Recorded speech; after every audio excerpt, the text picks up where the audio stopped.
You're listening to the ESO Network, your station for all things geek. Hi, I'm Joe Heath. I'm Toni Heath. And this is the Watch-A-Thon of Rassilon. That is true.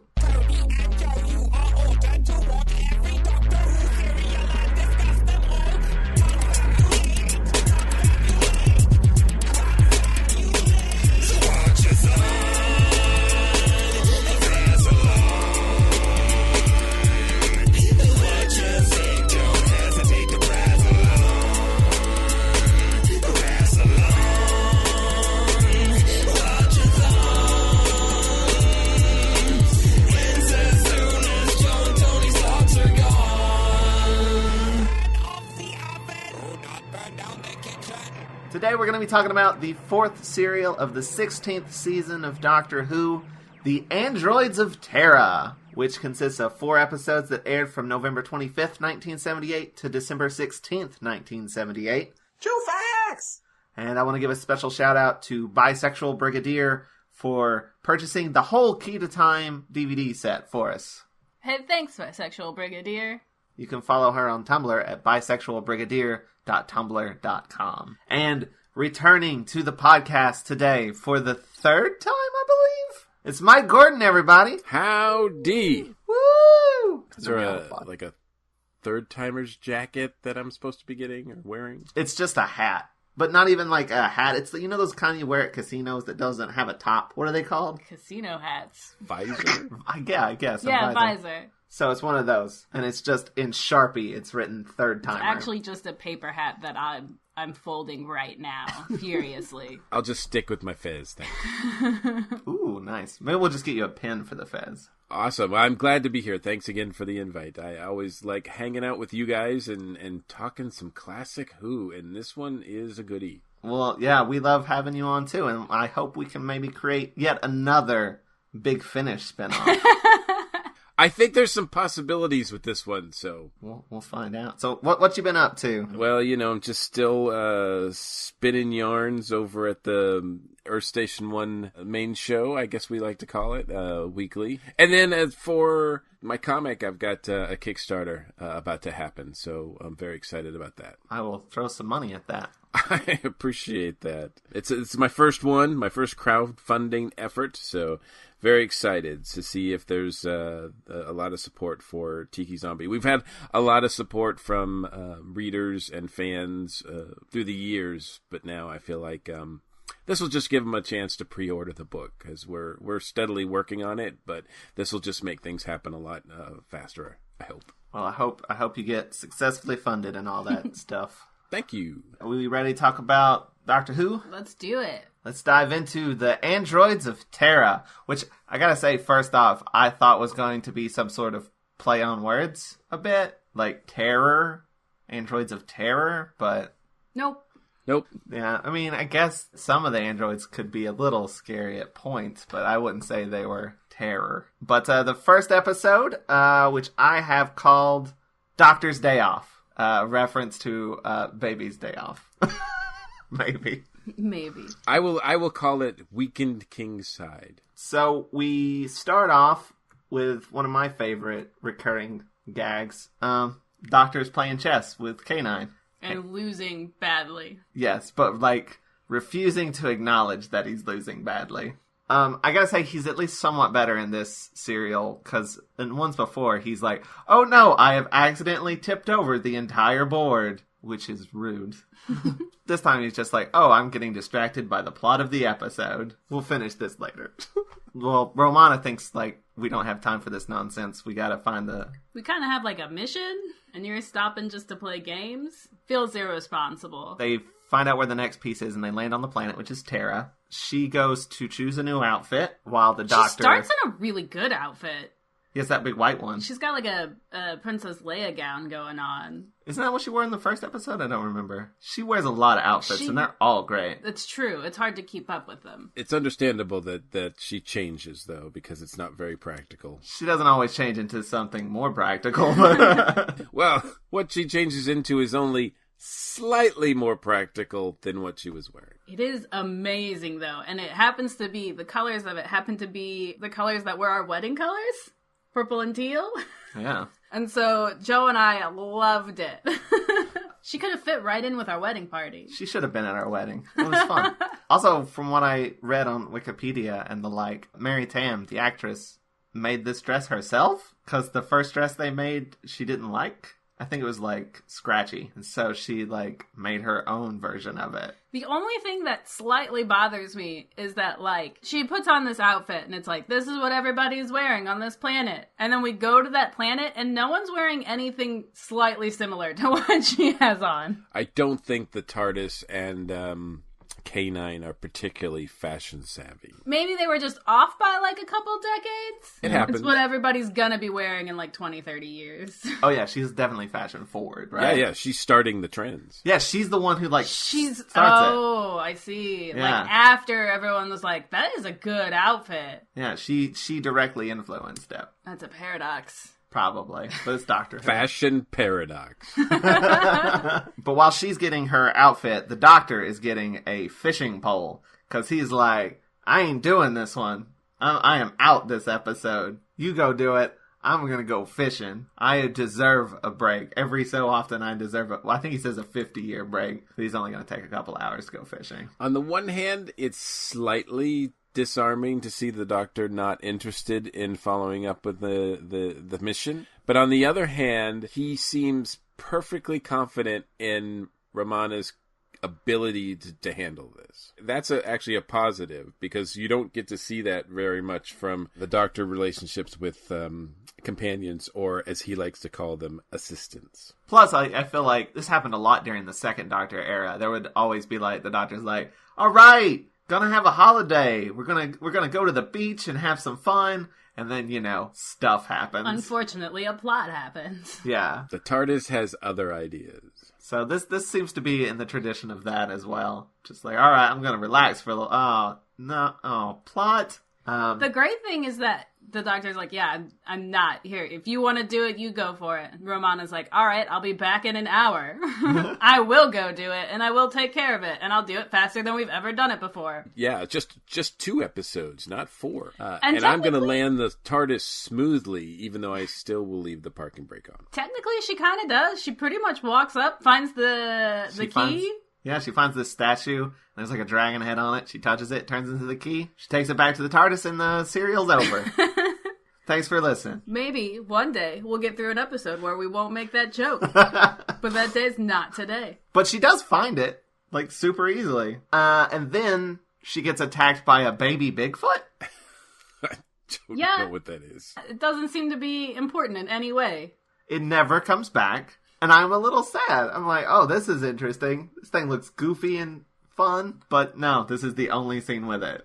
The rest of it is medieval stuff, but with robots and laser swords. No more crazy creatures. No more baby Bigfoots. But she is saved by this guy who looks like a medieval knight. A knight. With when I say laser sword, I don't mean like a lightsaber. It's like a sword that like shoots sparks. And he is Count Grendel of Gracht. Is that how you pronounce it? Sure.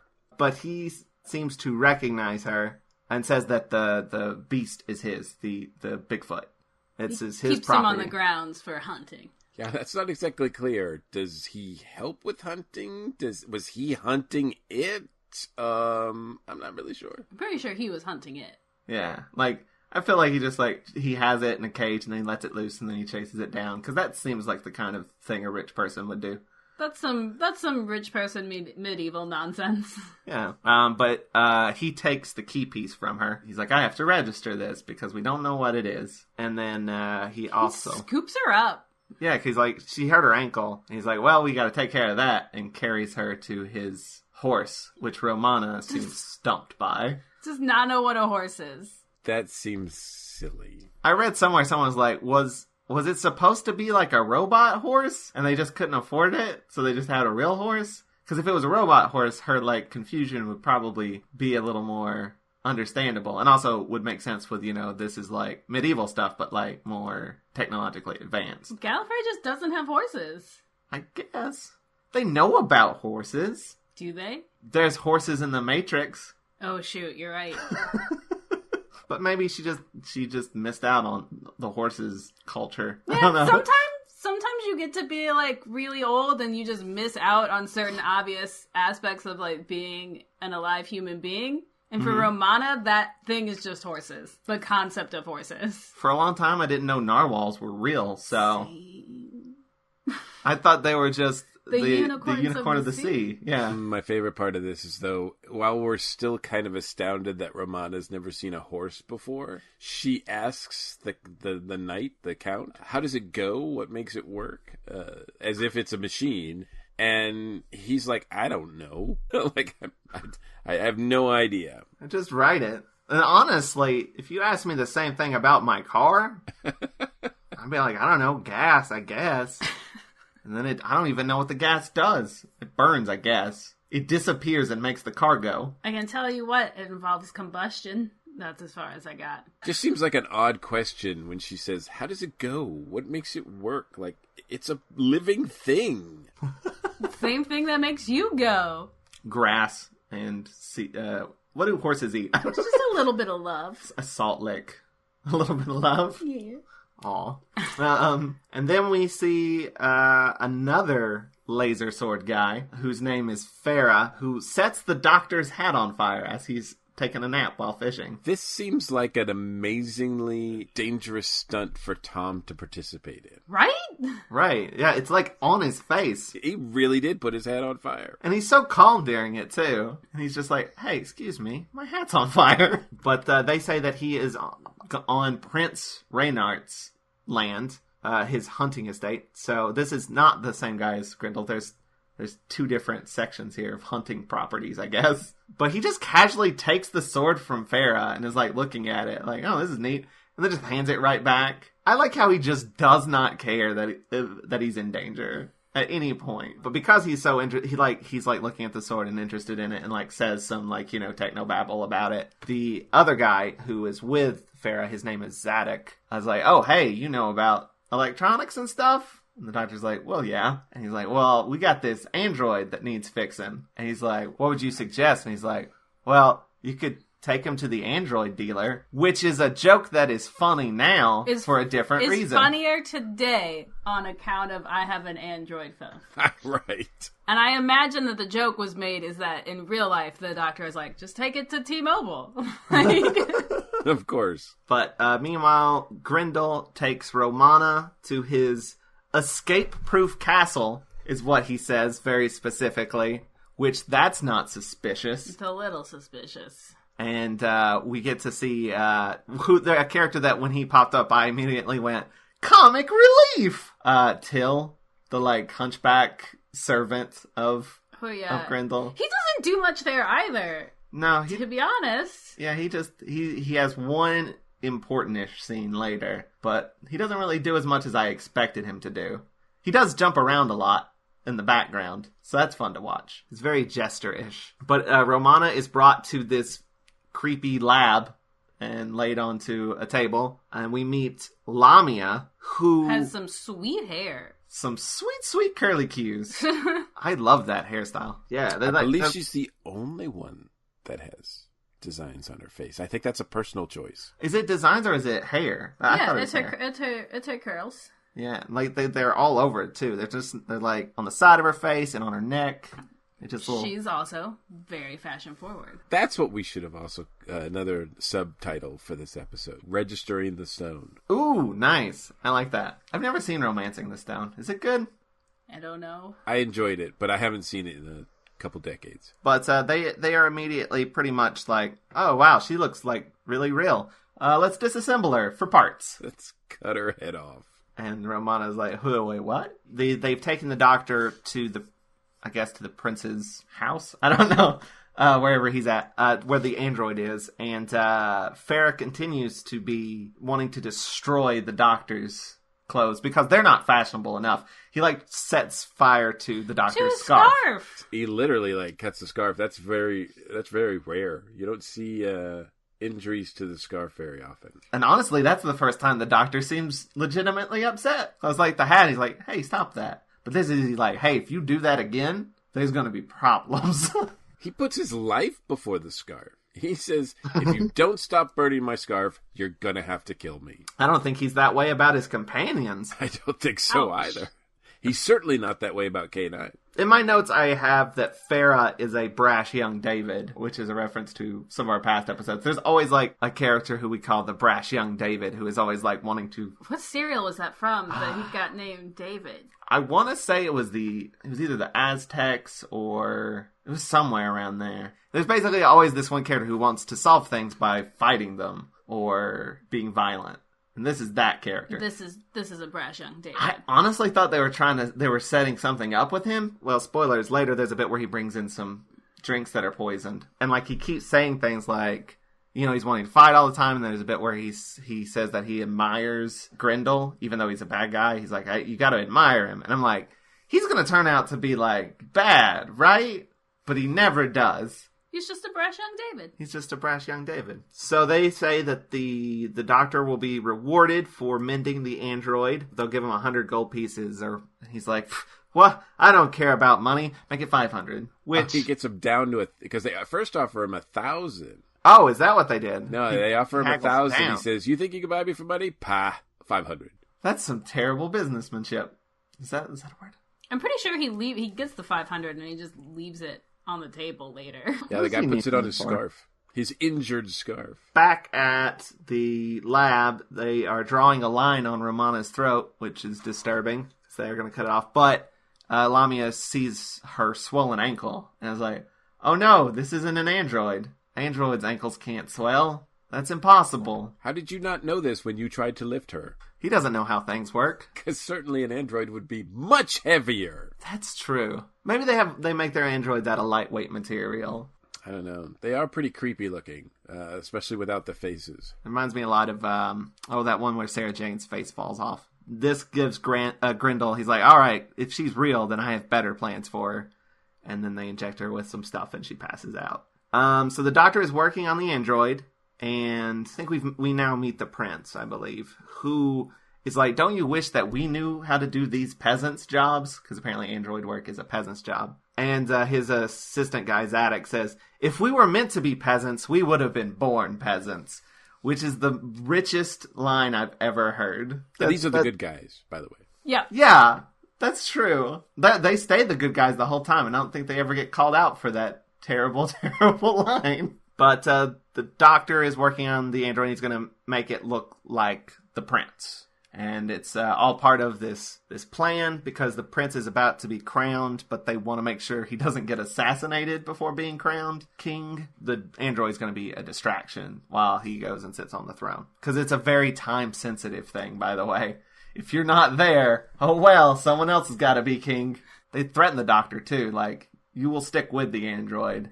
He's like, I don't want to do that. And then they pull out a sword and he's like, or you know what? I could do that.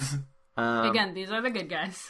But he finishes making the android, which they do a really decent split screen here, where like the android says goodnight to the real prince, and you know it's the same actor. And then he walks through a door, and then like the real prince like walks past where the android was. I was very impressed by that. I love split screen. I use it all the time, so. But also, the doctor keeps calling the android George, so I'm going to refer to him as George to distinguish him from the prince. King George. Well, that's next. Oh, yeah, that's true. That's next episode. But yeah, then that's when they all drink a toast. Everyone gets poisoned, including the doctor, and they all fall down, and the doctor opens the door as he's falling down, revealing Grendel. Dun, dun, dun. Poisoned everybody. Poisoned everyone. Not enough to kill him, though.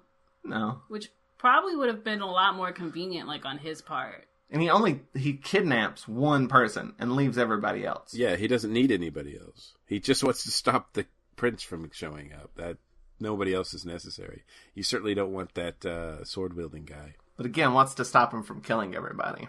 That is a good question. I mean, he could have saved himself a lot of trouble. A lot of his plans are a lot more complicated than they need to be, and really that's like his biggest flaw. Yeah, he's got like supervillain itis. I mean, he might be a master swordsman, and there's a certain amount of charm to him, but I think it's pretty plain throughout this whole story. He's not the brightest bulb. He is very fun to watch, though. He is a very good hammy villain. Yeah, I particularly like him in the performance. I think it's one of the better ones. He's a great foil for the Doctor, certainly. And that is the end of episode 1 We are now into episode 2, which I have titled The Prisoner of Terra. Yeah, I can't fault that. That's awesome.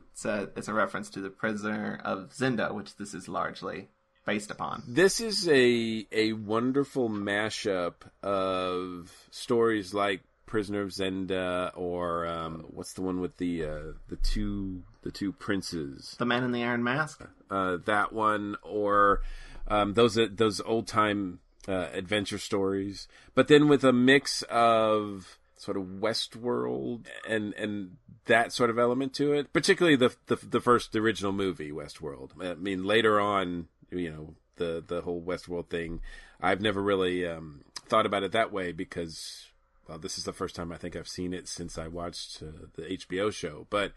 But still, I like those elements too. I'm a big fan of like Blade Runner and all that sort of stuff. So this is a nice mashup within Doctor Who of those two elements, which I really appreciate. It's a classic sort of swashbuckling type story, but with these like sci-fi elements on top of it. That I'm really keen on when Doctor Who does that. It doesn't do it enough in the modern era, I don't think. I can only think of like maybe 2 or 3 times off the top of my head. The Robin Hood one or the one with the Vikings. Yeah, that was the Robin Hood one. Was the one that immediately came to mind. I think that's the most obvious. But I think there's a couple of others, but they're less so. So you just got to go to Classic Who for this good stuff. So the prince has been kidnapped, so they don't know what to do. So the doctor's like, why don't we just crown the android instead?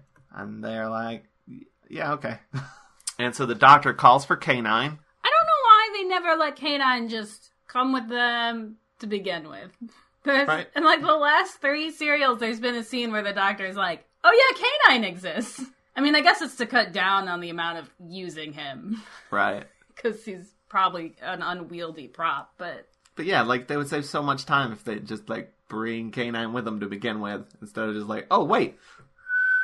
Well, keep in mind, at least story-wise, the doctor was not planning to do any of this. That's true. That is a good point. I think the last thing he wanted while relaxing and fishing was K9 next to him, reminding him once again how bad at chess he is. Or that he goes with him and like K9 just catches more fish than he does somehow by lasering the lake, really. But K9 shows up. Freya draws his sword because he's a brash young David. And K9 shoots him. Well, shoots the sword out of his hand. Well, because the doctor's like, don't do that. Because he knows K9 will not put up with it. Because K9's kind of a badass. Like, I always assumed he was going to be the cutesy, kid-friendly sidekick. But K9 kicks some ass. I think K9's killed more people on this show than anyone else. The K stands for killer. Well, the doctor's like, where's Romana? And K9's like, Insufficient data. They realize that she went off in this one direction, which is the Grindel's property, and that possibly she has been taken by Grindel. So, I'm not entirely sure why Grindel injected Romana with this stuff that makes her pass out, because the next thing he does is he just moves her to he wakes her up and is like, hey, let's go for a trip. I'm not sure why he didn't take her to the cell immediately. But he takes her down to, like, the basement, the dungeons, and shows her a cell that contains Princess Strella, who, coincidentally, looks exactly like Romana. This is, like, what, the 3rd time this has happened in Doctor Who? Yeah. You did her disservice. It's Princess Strella, First Lady of Terra, descendant of the royal house, mistress of the domains of Thorvald, Mortgarde, and Freya. Wow. Do you have that memorized, or are you reading it? I am reading that. I was about to be very impressed. I am not that impressive, but she is. Look at all those titles. It's a lot. And she is the First she's an Lady artist of Terra. I don't know what that means. It seems to imply something that I don't think it actually means in this episode. The First Lady of Fashion. Well, that would make sense. Because she is probably the one she has, by the end of this, knows exactly how that outfit would look on her. That is a really good point. And she's very good at, like, stitching things. Because that's what she's doing. She's, like, weaving something, right? That's how she keeps busy. She also, Grendel points out, is Terra's most eligible spinster. She's going to take Romana's dress and make it popular. She's literally sitting there sewing a tapestry. It's all coming together. It all makes sense. let's see, how many times has this plot happened, though? Because we've had this with the first Doctor. There was a guy that just coincidentally looked exactly like Hartnell. St. Bartholomew's Eve? Could be. I don't think we've covered that one, so I haven't seen that one. It's a missing one. The Doctor gets to play a bad guy. There's a second Doctor serial. The Enemy of the World. Yes, I have seen that one. I don't think there was a third Doctor one. Or a fourth. Not that I can remember one. There isn't one where someone looks like Tom Baker. No, but Mary Tam gets her work. I mean, she earns her paycheck big time in this story. She plays four characters. That's a lot. Yeah, that first episode that we just reviewed, that's the only time she's only one. The rest of the time she's playing multiple people in this or things in this story. This one is the height of it, I guess. This is 3. Well, there's 3 in the next one too, I guess. I don't think there's ever one episode that has all 4. Well, technically the next one, because at the very beginning of the next one. Oh, right, the recap. Yep. The recap. All right, well, the next one's 4. Okay, cool. That's got to be a Doctor Who record. I don't know if Princess Strella shows up in the third episode, though. You know, they can only split the screen so many times. And they do it fairly well for the most part, except for one scene, which we will get to. But basically, Grindel says, like, his plan was that he was going to marry Strella and then kill her. But maybe he'll marry Romana instead. Is that is... That's basically the plan. He's keeping his options open. That's not the only thing he's doing, because he's also trying to keep the prince from becoming king. So he's got really 2 things going. I don't know why he needs to do both, but it's kind of nice. I guess he has a backup. He said he likes to hold all the cards. True. And look, I mean, Princess Strella is pretty attractive, so I get it. You understand why you would hold someone hostage to marry them? Quite frankly, Mary Tam Romana is up there with some of my favorite companions. She's not like at the top, but she's fairly good. She had such a short run that it's a shame. But one thing that forgive me, but her beauty is like really distracting at times. She's almost like too beautiful for some of the scenes and things that they have her doing, if that makes sense. Like it's just really. it's like wow. You've got a crush? Is that what you're telling me? Maybe just a little bit. Maybe that's the reason that this is one of my favorite stories too. Because 4 Romanas, 4 Mary Tams. So, but she is put into the cell with the prince. She's going to be held prisoner with him and be his nurse. Yeah, because that makes sense. Again, he's not very bright. I'm just going to put you in here so you guys can conspire together. It seems to be weird, too, because I'm not really sure what's wrong with him. Because he had the same poison as everybody else. Everybody else is fine. He seems to have some injury to his side. I don't know, they said something about he's running a fever, he's ill. As a matter of fact, Romana is the one that says that. And so it's not really sure exactly what put him in this state. That's a good question. I don't know. And if anybody was going to be sicker, it would be the doctor, because he actually had more to drink than anybody else. Right, even though he has 2 hearts and a different immune system. But, I don't know, I imagine maybe there was some torture involved or something. Sure, we'll go with that. So the doctor sends K9 to look for Romana while he heads out with King George to start that plan in motion. And they're making their way there, and we have a scene where Farah is basically an android racist. He's just like, they kind of creep me out. That's not weird, right? And the doctor's like, I've heard some androids say the same thing about humans, which he says twice in this serial at different points. Oh, yeah. He finds a lot of androidism. That is a problem that exists throughout all of Doctor Who, is people like treating robots like crap. It even happens in Kerblam. Because certainly everybody should treat their androids and robots as well as the Doctor treats K9, right? Fair enough. It's a little bit hypocritical. A little bit. And then we have a scene where Lamia futzes with the key piece for a very long time. Were they like running short on time? It just keeps going. And I think she does ding up the prop a little bit. She does.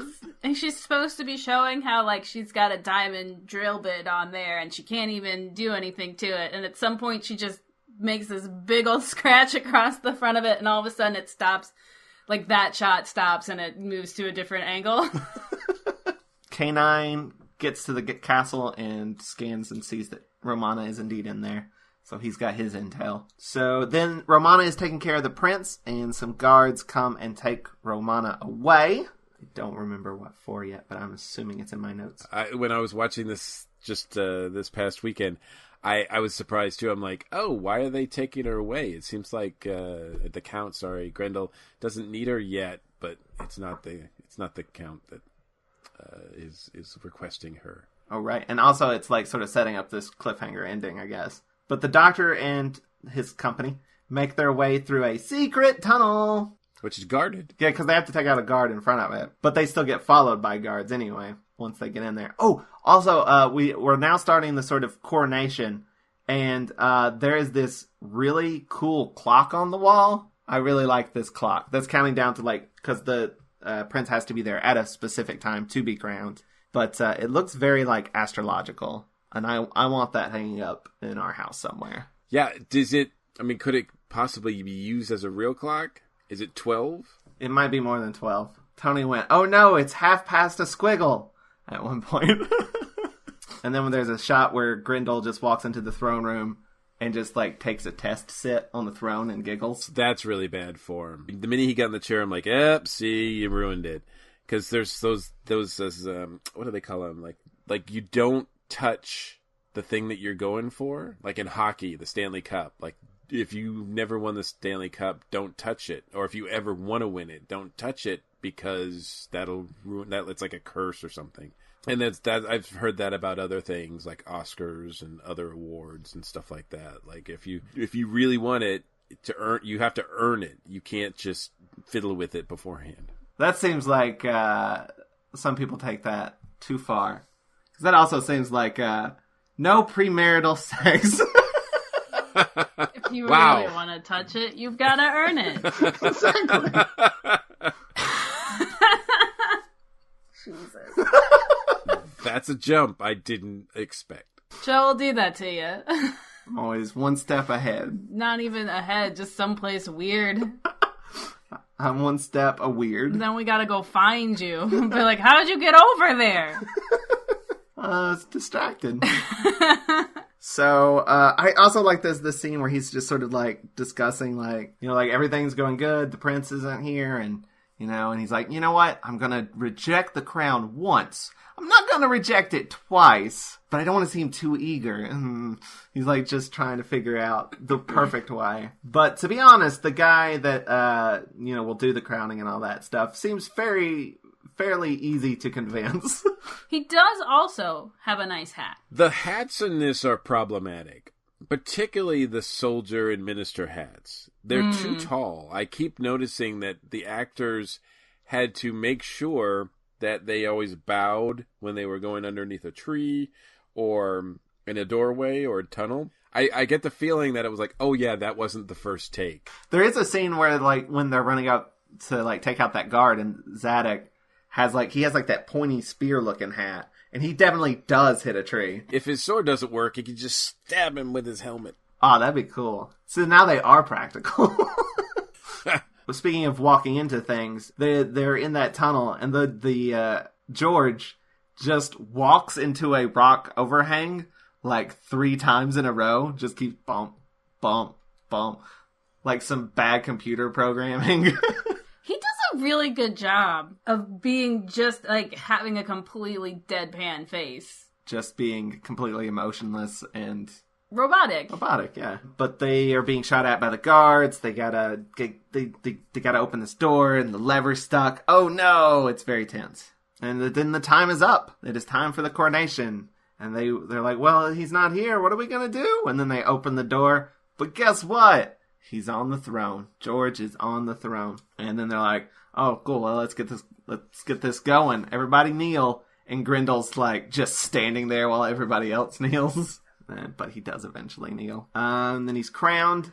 And then he has to give a speech. And he sort of gives a speech. He's very good at that, too. Where the doctor says he turned off his speech centers to conserve energy. And they're like, well, he's going to have to give a speech. He's like, I'll turn him back on for the speech. But there's this one thing he does where, like, he makes that, like, powering down in the middle of a word sound. Yeah.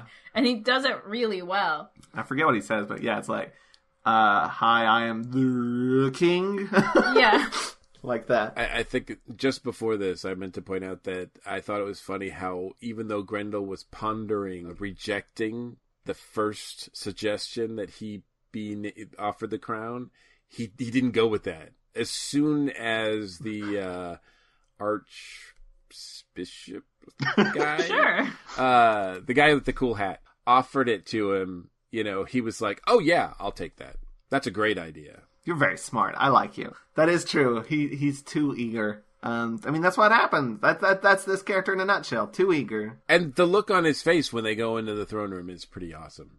He's just like, "What?" Gobsmacked. So gobsmacked and like upset that he forgets. He doesn't kneel, even though he probably should to save face. Yeah, I don't know if he doesn't kneel because he's too astounded or upset, or if he doesn't kneel because he knows that that's not really the prince, but he can't say anything. Right. Because they'd be like, "How do you know it's not the prince?" "Well, I've got one in my basement." It's a sticky situation to be in.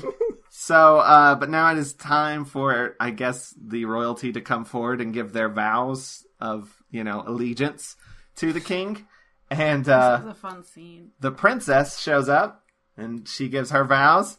The doctor grabs this, staff thing from the prince and goes, "No!" and just smacks her on the head. Not the princess. Princess Strella, descendant of the royal kings of Terra, mistress of the domains of Thorvald, Mortgarde, and Freya, and an eligible spinster. To be fair, that's not even who it is. It's a And robot. she uses a word that I've never heard before, and it stuns me every time she says it. When she What's says, that? "I hereby recognize his Suzanti over me," and I'm like, "What is that?" What is it? I don't know. I never have looked it up. And we'll never, ever know. We're not going to I keep thinking she's mispronouncing sovereignty. That's what I thought, too. And I thought, that's how he knows that it's a robot. I'm gonna But Google when it. I was looking at other things, it said that she actually uses the word Suzanti, and I'm like, I don't know what that means. It's a code word that only androids use, and that's how the doctor knew. Suzantry. Yeah, all right. Let's Google that word. We're going to be educational today, kids. The word of today is Suzantry. Suzantry. A situation in which a region or people is a tributary to a more powerful entity, which allows the tributary some limited domestic autonomy. That sounds right. Sure. It's a real word. It's a word that I've never heard used ever. That's the only time I've ever heard that word. The more you know. But I was shocked when this happened because I kind of thought, he has somehow tricked Romana into doing this. I don't know why. That's what we're led to believe. That's what's really cool about this is because we see the guards grab her, and this is the next time we see her. So because we don't know that it's not been the Count that retrieved Romana from the cell yet. So I thought that actually this is pretty cool script writing because we're led to believe that that's her. Yeah, and then the doctor just hits attacks her. her. And I was like, oh shit. Because I thought the doctor thought it was an android, but it was actually Romana, and it was going to be a problem. Okay, so also, last serial, the doctor refused to film a scene where he pushed Romana off of a cliff because he didn't want kids seeing that. Totally okay with him hitting her in the face with a stick. It wasn't really her. It was a robot. Well, it wasn't really the doctor in the last one either. It was Vivian Faye. A little inconsistent there, Tom Baker. But that's the end of episode 2. We are now into episode 3, which I have called Robomana. And I have subtitled Lamia's Lament. Aw. There needs to be a musical number. Every Doctor Who serial could be improved with a musical number. This one in particular, you know what? If a off-Broadway crew wanted to make this into a musical, I would be there opening night. But yes, it turns out that was not Romana, it was not Princess Strella, the Gamble Putty, Vasvan Crunch, Splendid Schlitter. I don't remember her title.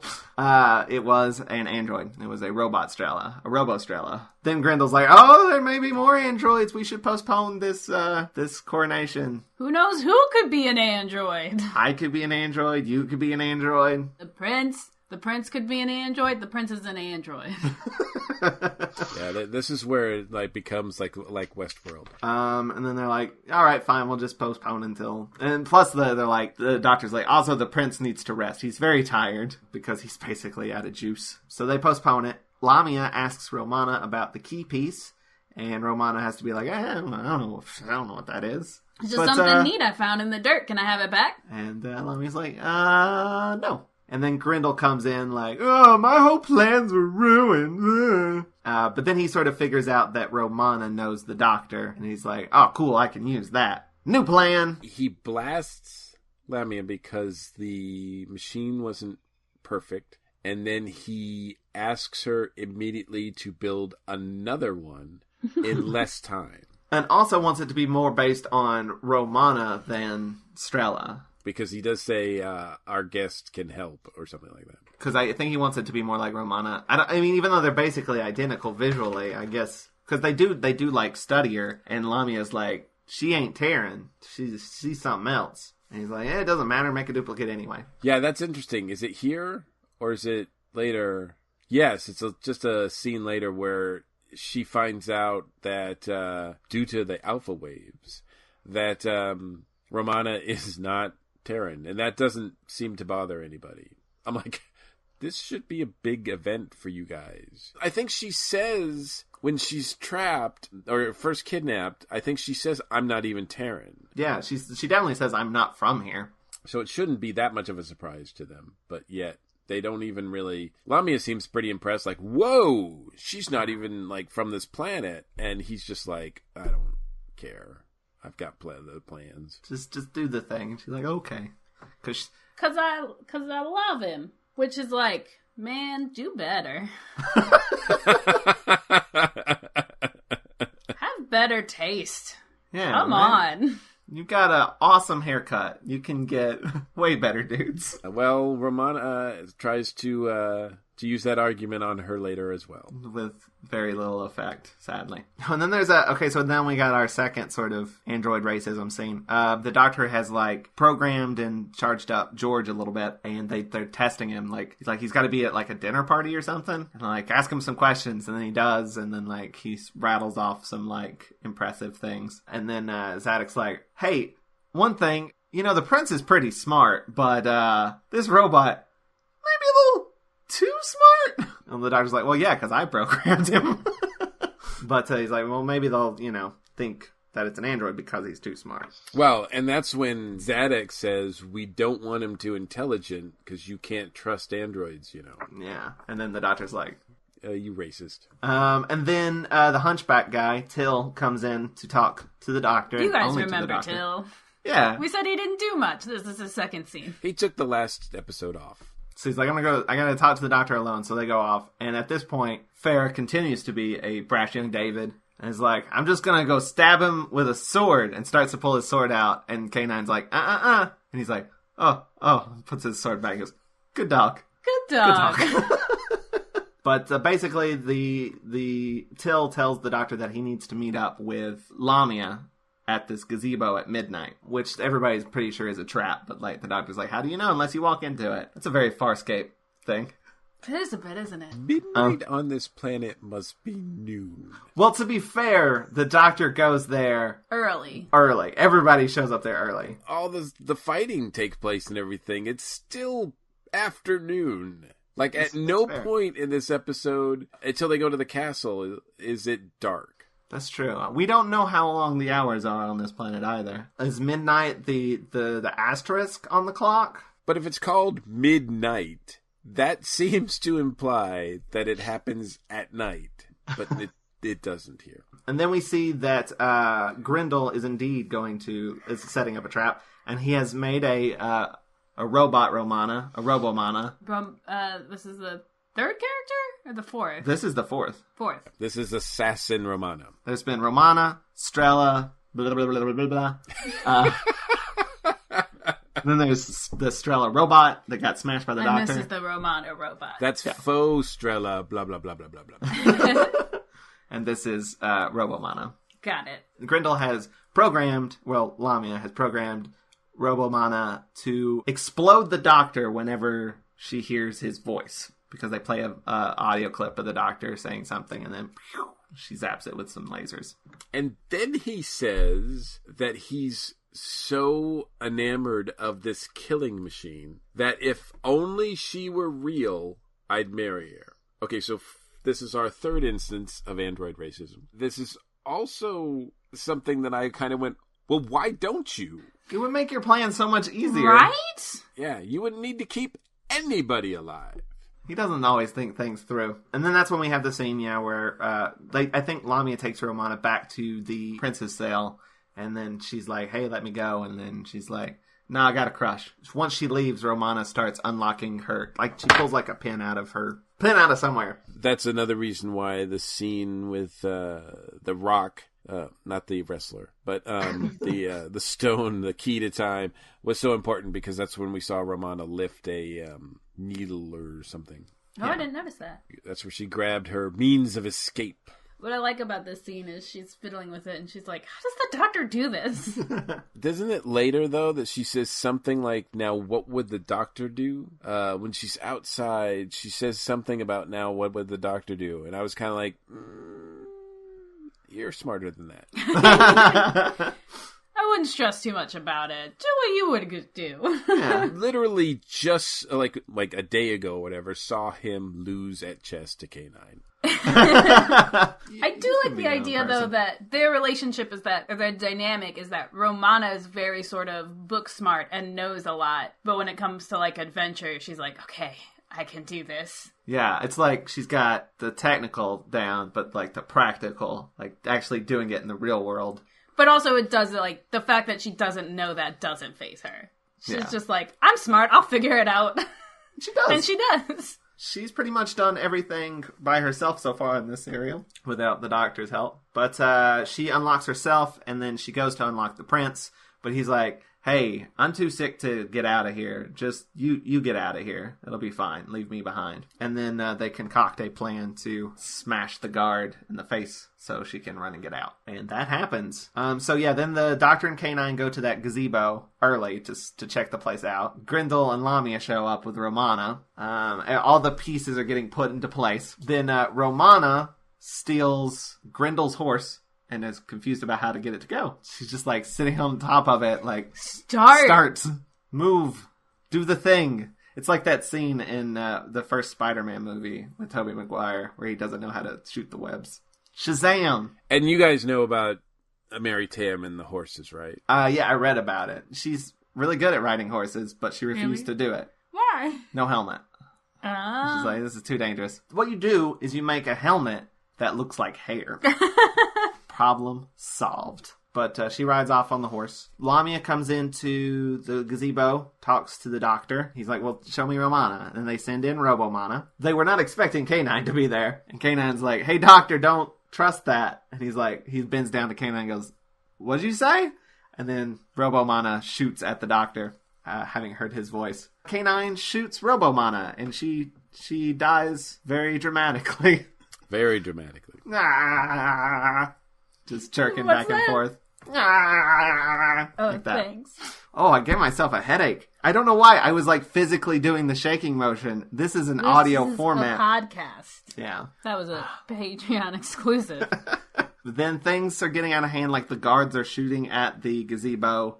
Lamia runs out and gets shot by the guards. And all this is at Grendel's orders. He basically tells everybody to start firing on the gazebo, knowing that Lamia's in there. Now, we do find out he is kind of partial to her. Not all in, of course, but how does he phrase it? He once showed her a certain courtesy. That's a very creepy way to put it.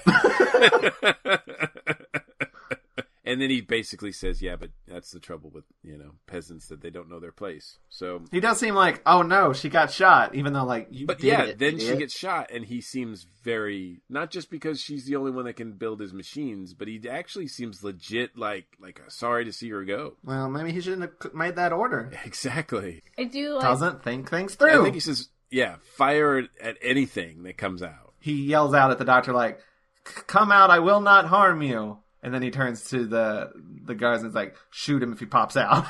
See at the white of his eyes, shoot. And then the doctor is like, all right, I'll head out. K9's like, don't do it. He's like, shh, I got this. And then the second he pops out, everybody starts shooting at him.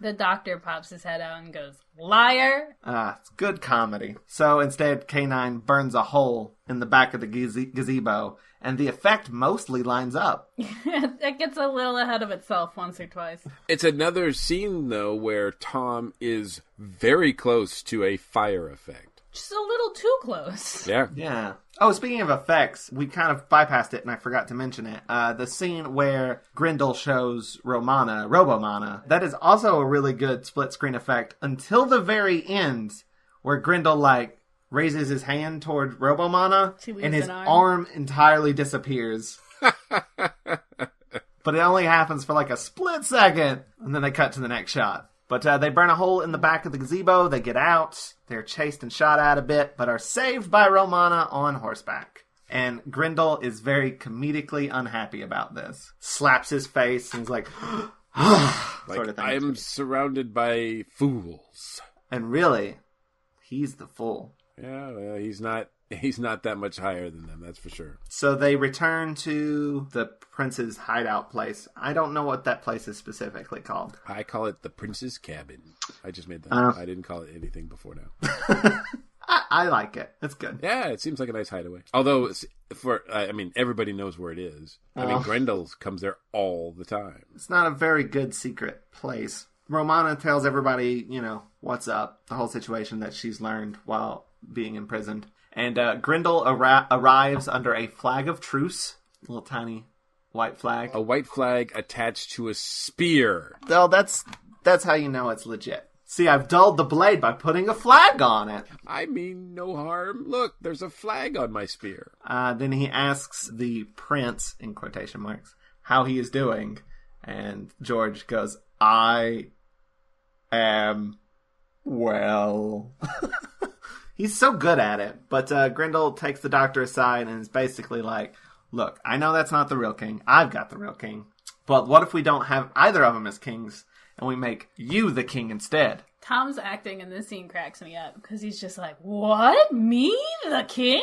Yeah, this is very much like every once in a while Tom channels like the Marx Brothers. This is Marx Brothers stuff. So good. It's so funny. It's like, what a great idea. Hold on. Now let me go tell the other guys. And he runs in and he's like, hey, he just said this thing. They're like, that's treason. And then he throws the spear at the android, which conveniently turns into a very fake-looking android.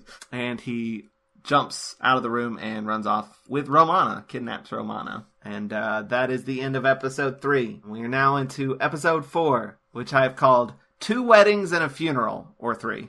Well, it could also be called 3 Romanas and a Funeral. 4 Romanas. 4, yes. 4 Romanas and a funeral. Isn't there a type of cheese called 4 Romanas? No.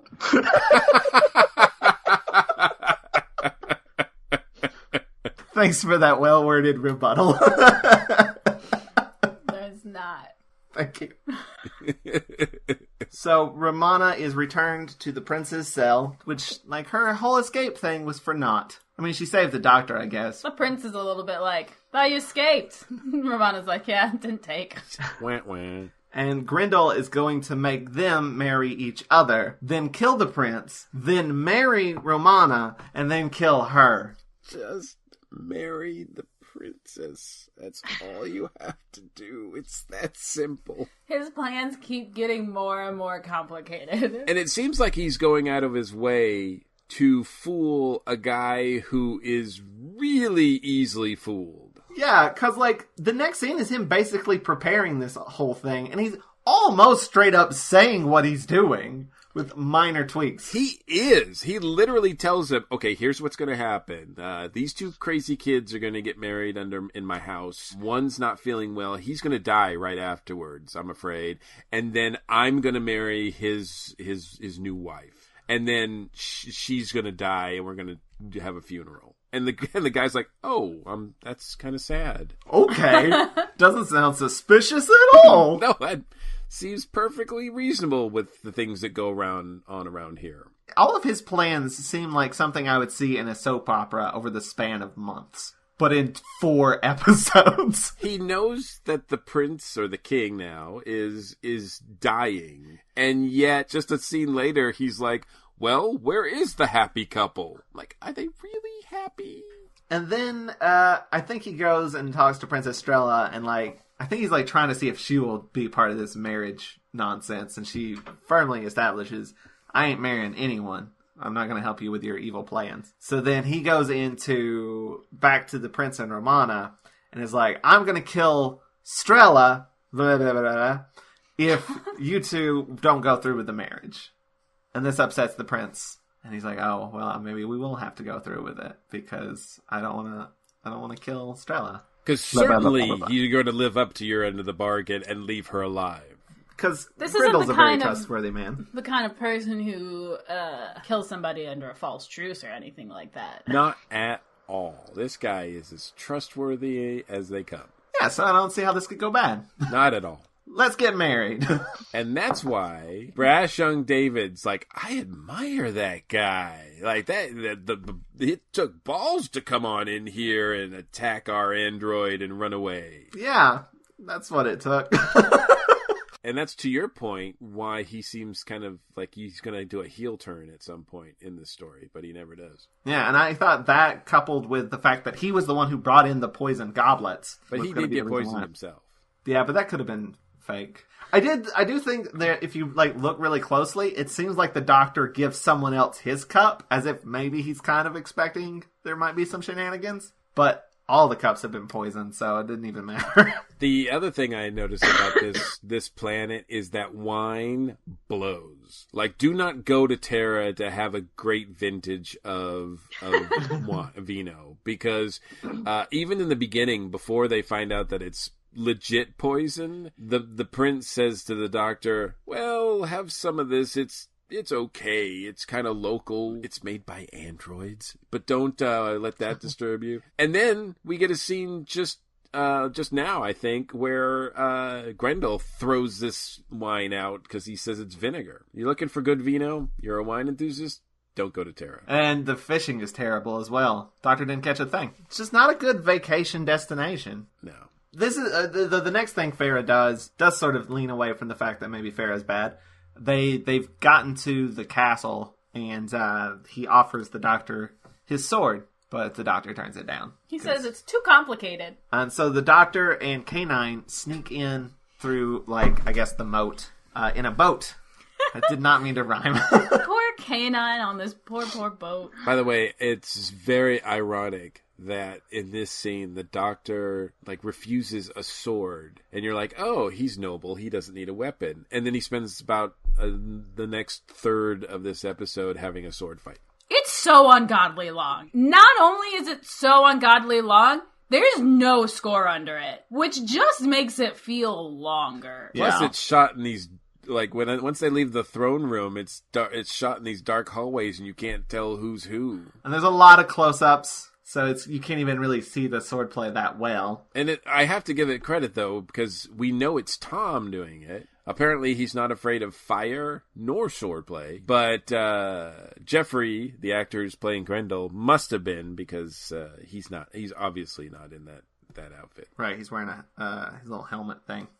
His knight's helmet. Before all that, when they're sneaking in in the moat, the K9 cuts another hole in the wall. And the doctor tells K9 to stay in the boat because stairs. He's like, there's bound to be stairs. We know you can't do that. Okay, bye. You're like a Dalek in that way. He's also like, also don't fall in the water. And K9's like, no shit. K9's like, I've been in a boat before. And you're like, oh, have you, K9? I think actually what he says is, I'm familiar with boats. But in the most condescending way he can muster. And then the doctor's like, well, just be careful. And then walks off screen and you hear a lot of crashing, which is my favorite joke. Shh. I know I haven't gotten here yet, but isn't there a scene later in Doctor Who where K9 just goes right into the water and then fries? I've seen that GIF on Tumblr before. Yeah, it's obviously not this story. I can't recall where that would be. Well, clearly he doesn't know very much about water. Maybe it's like he did in the previous serial. He accidentally deleted all of the information about water. like he did tennis. I'm still convinced that's gonna come up at some point. That K9's gonna need the knowledge of tennis to save the world. And he's not gonna have it, and nobody's gonna know why. Match, set, point, K9. So the doctor sneaks in, he goes to the lab and takes something, and I wasn't sure what he took. But we'll find out later. Doo-doo-doo. Thanks for that dramatic sting. You're welcome. Then the doctor stops the wedding, and he goes up to the priest. He's like, "Have you done that bit where it's like, if there's any reason you two should not be married?" Because that's my favorite bit to pop in at. I really wanted to come in on that bit. Did you do it already? And then that's when the sword fight starts happening. The doctor does very well. Just to go back just a second, because they do introduce Strella here. And the Archbishop guy announces her as Strella, Princess of the Royal House of Terra. I'm like, what does that even mean? Yeah, I don't know how the whole, system works here. I don't think we're supposed to. So. It doesn't seem great if you can just be like, you were late. We got a new king now. Yeah, that was a big point. It's like, well, if he's not here on time, then I guess we'll have to give someone else the kingdom. Could you imagine if that's the way politics work now?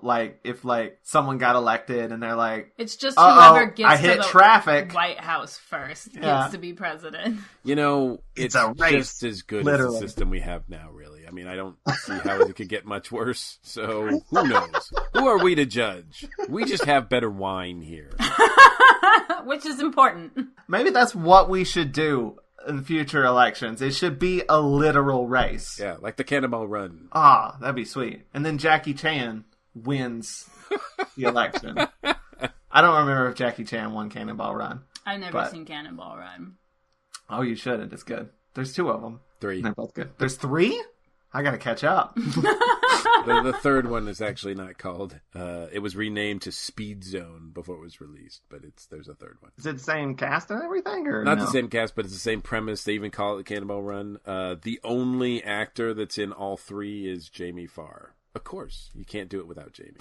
And then there was, of course, there was a reality show, game show called Cannonball Run 2001. I did not know that. Yeah, I watched it.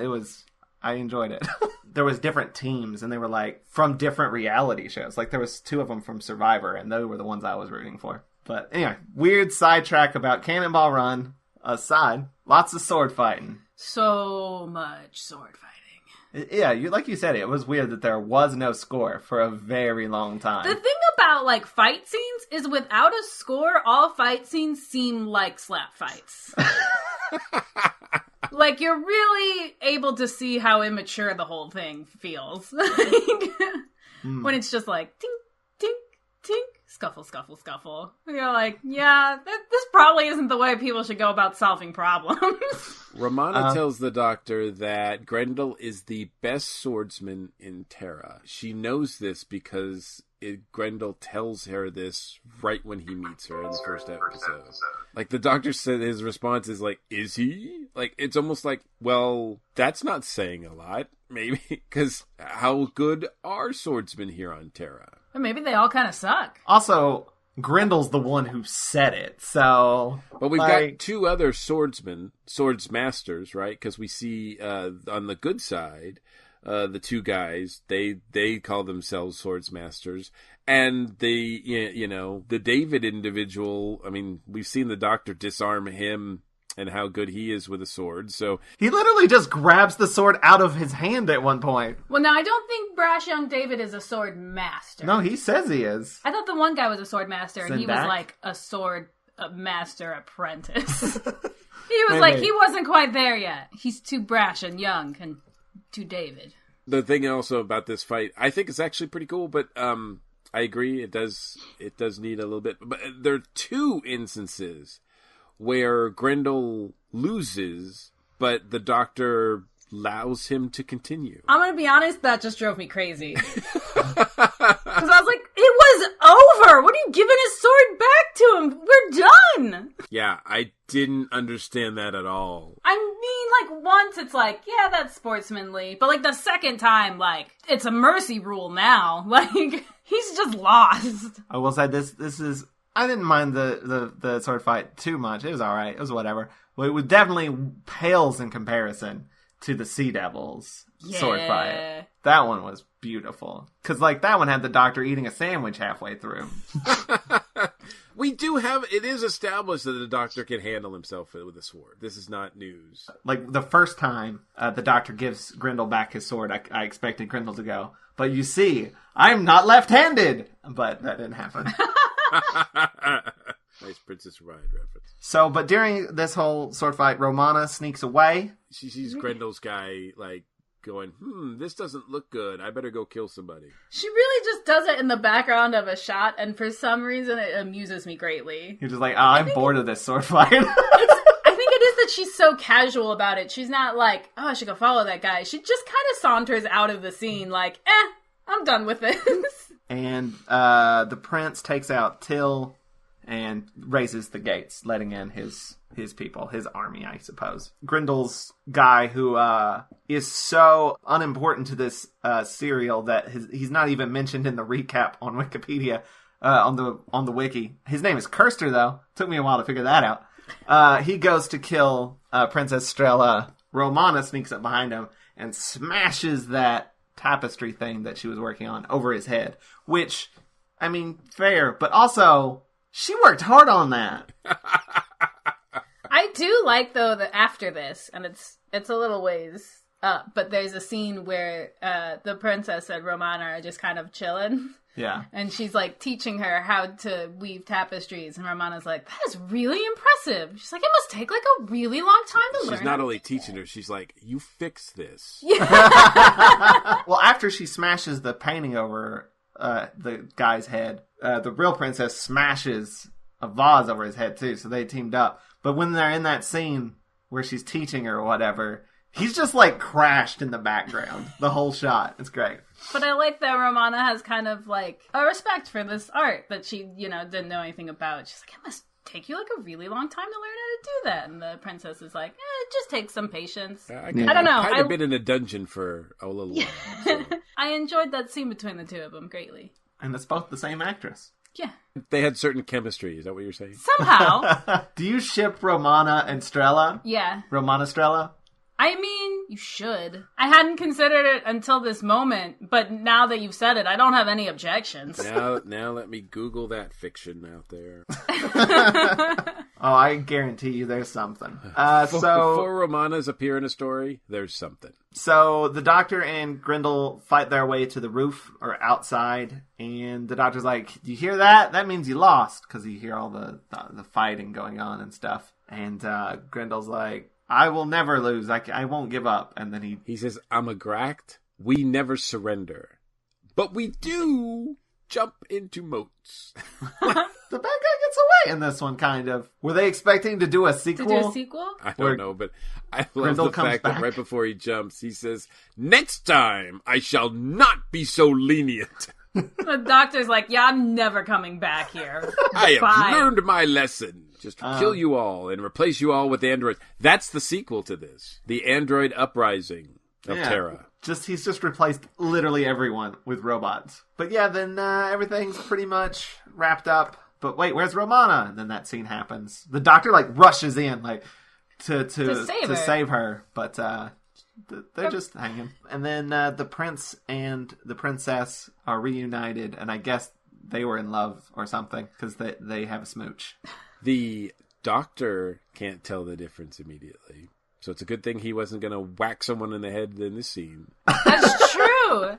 He looks at the princess and starts talking to her as if she's Romana, and Romana's like, over here. So the Doctor and Romana go to look for the piece, and they can't find it. And then the Doctor's like, oh, wait a second, and pulls it out of his pocket. That's what he got in the lab earlier. He's like, you should be more careful where you leave these things. And then, Romana says something that blows my mind a little bit. They're about to leave, and she's like, I'm a little sad to see, a little sad to go. And I'm like, why? You spent 90% of your time locked in a dungeon. Yeah, I was kind of surprised by that, too. She's like, I'm quite sorry to leave, Tara. And I'm like, what? That seems like something the writer said and not you. And the Doctor's like, I'm not sad to leave. I didn't catch a single fish. And they're like, all right, let's go. Hey, wait a second. What did we do with K9? Poor Canine's just on this boat. They left Canine on the boat and forgot about him. And the last shot is just the boat like spinning in the water. With Canine going, Master, Master. And the doctor just laughing. Just laughing straight in his poor robot dog face. It's so mean. I loved it. But that's it. That is the end of the Androids of Terra. We're going to take a quick break, and then we'll be back for final thoughts. Hey, this is Mike. A few months back, I was given the assignment of creating a new promo for the Earth Station 1 podcast. I figured I had a ton of time, but I kind of got distracted. Go figure. And we realized we had somehow missed our deadline. So here I am late at night trying to figure out something creative to get you to listen to our show. I guess I could just use my announcer voice. Listen to the Earth Station 1 podcast. For almost 9 years, we've been bringing your inner geek out to play. We're a founding member of the ESO Network, and you can find us up on most media players like iTunes, Stitcher Radio, or wherever fine podcasts are found. I think that might work. And we are back. Tony, are you aware of what time it is? Is it time to do plugs? No, we do something before we do plugs. Oh, you want to talk about the episode. Okay, so here... We talked. The episode opens. We already did that bit. We did. Yeah, what's between that bit and plugs? To be honest, yeah, mostly me zoning out. At least you're honest. I think it's time for final thoughts. It is. It's time for final thoughts. Final thoughts. I like this story. I do. I think it's a high point in the Key to Time, and maybe that's because the Key to Time really doesn't have much to do with the story whatsoever. They as you point out, they find the key. Romana finds the key pretty quickly, and it's just a send up of, or a mashup, if you will, of Prisoner of Zenda, adventure stories of that kind, with some pretty fun acting and some android nonsense. And yeah, we get Princess Strella, First Lady of Terra, descendant of the royal house, mistress of the domains of Thorvald, Mortgarde, and Freya. And it sounds like she's got enough to do on her plate that she could use a couple of assistants with maybe some more Mary Tam-looking androids. That's the spinoff. This is the spinoff. And it's about them starting up their fashion industry. It's about them starting up, like... Now we just need a pithy name. Crimes of fashion. I don't know. Yikes. Then the sequel will be called The Androids of Strella. I like that. It'll be a robot uprising of an army of Mary Tams. See, I was kind of imagining like a Project Runway thing, except it's on Terra. That would never work. You could never have a Project Runway fashion event in a place with such bad wine. So they would really need to step up their wine game if they wanted to really get into international, interdimensional, universal fashion. But no, I Mary Tam is great in this. I mean, she holds her own with 4 roles. The Doctor Tom is just on fire in this one, and Canine kicks ass. And the villains, like I said, I like Count Grendel's performance, and I wish we'd seen a couple of the other guys fleshed out a little bit more on his team. But Lamia's kind of interesting as a character, and I like it overall. I don't have much to say just because it was an episode where it's like, yeah, that was a good one. I enjoyed it. Also, I'm not feeling great, and my throat is killing me, and I'm out of water.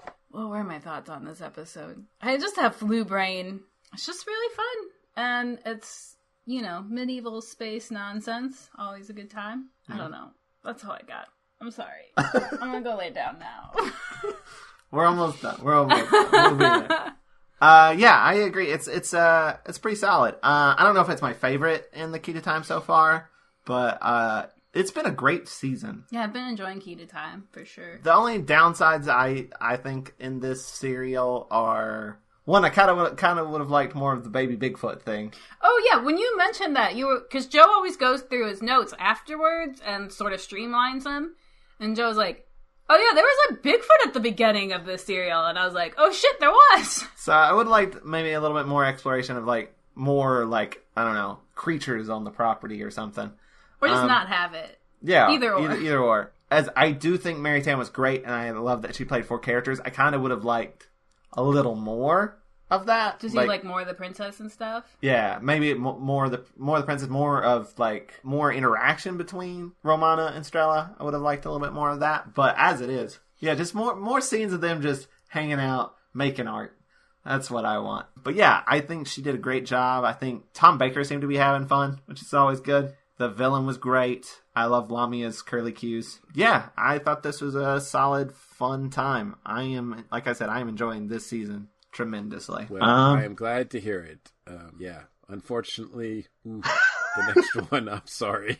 I'm so sorry. I've heard the next 2 probably are not the best. I don't know. Yeah.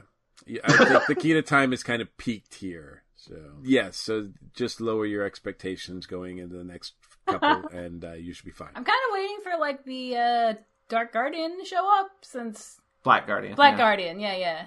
We've been talking about it. Yeah. I assume he shows up in the last one. In the last one. That's my theory. I bet we don't see the White Guardian again. Man, the set that he lived on... was beautiful. Was amazing. In his little wicker chair. It's one of those things where it's like, you can tell somebody really just set out to make something bizarre. I think that's when Doctor Who's at its best, is when it's aiming for weird. But before we go, is there anything you would like to plug? Well, I appreciate the invite. I always like hanging with you guys, and it was a lot of fun. Yeah, people can find me on, of course, the Mothership, Earth Station 1, the weekly podcast that we do. I also am a co-host on Earth Station Who, which is released every other week now that we are not into new Doctor Who weekly series, season episodes. So, and then as far as my own work, if you go to newlegendmike.com or tikizombie.net, you'll find out all about the upcoming Kickstarter for the new book. And as for us, still keep an eye out for the Watch Unseen World. Please, yeah. please. Watch it. It's the only thing that gives my life meaning. That's not true. But please watch it, though. What about me? Do I give you? I just said it wasn't true. Okay. Being slightly hyperbolic. You can watch it on the Heartland Network. If you don't have the Heartland Network, it's on watchheartlandtv.com. They air it live. And it's also available on demand on the Roku app for the Heartland Network Roku app. So you have no reason not to watch it. None. And this weekend, May 3rd through the 5th, in Atlanta, we are going to be at the Wholanta convention. We've got a lot going on that weekend. Primarily, we're going to be recording a podcast on Saturday at 10 p.m. About the new Macroterror animation. We hope to have a bunch of guests there with us. R. Alan Seiler, Matt Golden, Nicole Mazza, Mike Gordon of this episode, and possibly Ashley Rayburn if it doesn't cut into his Paul is Dead panel. But we'll be doing stuff all weekend. Friday at 9 p.m. I will be reading from the new book I co-wrote, Road Trippy. At 10 p.m. on Friday, I'll be part of a Buffy panel. At 11 p.m., we'll be watching the Macroterror, the new animation. And then on Saturday, we'll be on the Retro Television panel at 10 a.m. talking about The Unseen World. We'll be showing episodes of The Unseen World at 4 p.m. on Saturday. I'll be on the Hitchhiker's Guide to the Galaxy panel at 8 p.m. And we'll be recording the podcast at 10 p.m. That's what all we're doing. Let me sum that up again real quick. Friday at 9, I'll be reading Road Trippy. At 10, I'll be on the Buffy panel, and at 11 p.m. we'll be watching the Macroterror. On Saturday at 10 a.m. we'll be doing the Retro TV panel. At 4 p.m. we'll be showing episodes of The Unseen World. At 8 p.m. I'll be on the Hitchhiker's Guide to the Galaxy panel, and at 10 p.m. we'll be recording the podcast. So I hope we will see you guys there. I think that's it. If you liked this episode of the podcast, you can check out more on watcharathlon.com. And be sure to rate and comment on our iTunes. It does iTunes magic things. The more comments we get, the more other people, the easier it is for them to find us. And we like other people finding us and listening to us and sharing us with their friends. Because that's why we do this whole thing. And if you'd like to help us out even more, you can go to watchathewrassilon.com/support, and there you can find a link to our Patreon page, which you can also just get to by going to patreon.com/watchathon. And there you can donate a monthly amount to get all kinds of rewards, like day early episodes, uncut video the podcast records, bonus episodes, live streams of us watching the episodes, and just recently we have